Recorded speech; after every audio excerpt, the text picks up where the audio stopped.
और अगर मौका मिल रहा है और वो लगवाने जा रहा है और कुछ सवाल दिमाग में, डाउट दिमाग में, तो उसको डाउट क्लियर करके जाना है कल। एक बात और आपको बताऊं, याद रखिएगा कि जब कोई दवा आप अंदर लेते हो तो वो किस वे में काम करती है पता है? अगर आप दिमाग से सोचो ना, मैं एक बात बताता हूं, एक सच्ची घटना बताता हूं आपको, उसके बाद हम लोग आगे चलेंगे। देखिए, किसी ने 2 लोगों को बुखार हो गया।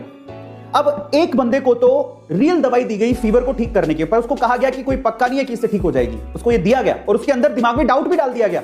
समझो, उसको फीवर की दवाई दी गई और उसके दिमाग में डाउट डाल दिया गया कि भैया पक्का नहीं है तेरा फीवर ठीक हो जाए। दूसरे बंदे को फीवर की दवाई दी ही नहीं गई, उसको ऐसी रैंडम गोली दे दी, भले ये चूसने की गोली भैया चूसो, और उसको बोला इसे 100% आपका फीवर ठीक हो जाएगा। आप बिलीव करेंगे कि 5 दिन बाद जिसको रैंडम दवाई दी गई थी उसका फीवर ठीक हो गया, लेकिन जिसको रियल दवाई दी गई थी उसका फीवर ठीक ही नहीं हुआ। इसका मतलब कोई भी वैक्सीन या दवाई के साथ एक चीज और जुड़ी हुई है, वो है आपका पॉजिटिव थॉट प्रोसेस।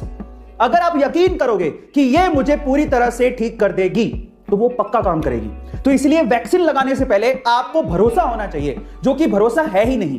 अगर आपका भरोसा डगमगाया हुआ है तो आप मान के चलिए आपकी बॉडी का इम्यूनिटी सिस्टम उसको पॉजिटिव वे में रिस्पॉन्ड करेगा ही नहीं।